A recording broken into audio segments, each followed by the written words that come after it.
We are the oldest black congregation in Morris County, established in 1843. I come tonight because, number one, I was very concerned by how the discussion evolved in the last meeting. The reference to basketball courts and future NBA players is insensitive and blatantly racist. Second thing, as a graduate of Wharton Business School and former employee at Goldman Sachs, Morgan Stanley, Merrill Lynch, I'm deeply concerned also by language of ground zero and protecting us from those people. Let's talk about who those people are. The starting salary in the Morris School District is $52,000.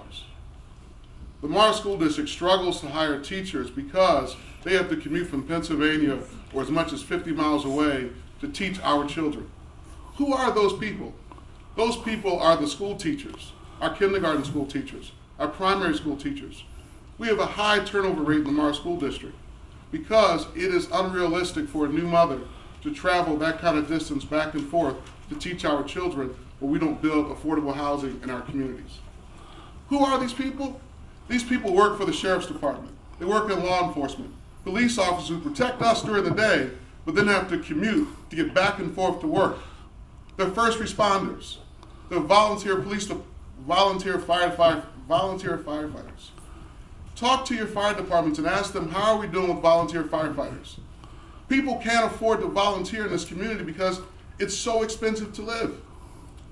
And so when we make it a race issue, or we put stuff out there that make it seem like those people are going to invade us, it's your grandchildren that may want to live here next to you when you get old enough and you need help to take care of you. It's the nurses that work for the hospital. It's the healthcare workers. It's the retail workers.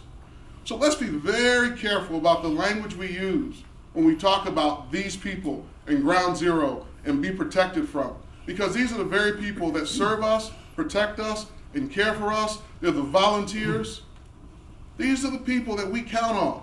Everybody's not making $400,000 a year. I used to. I gave that up to serve this community. I make $52,000 a year as a pastor. If I didn't have a parsonage, I couldn't afford to live here. We run a soup kitchen. We feed over 100 people every night. If I had to still work on Wall Street and commute every day, there'd be no soup kitchen. I certainly couldn't afford the time to be a pastor, and I couldn't be involved in the community and help people.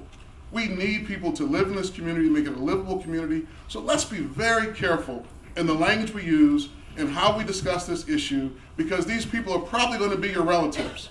And they're probably going to look a lot like the people in this room and a lot less like me. So let's be very careful in the language.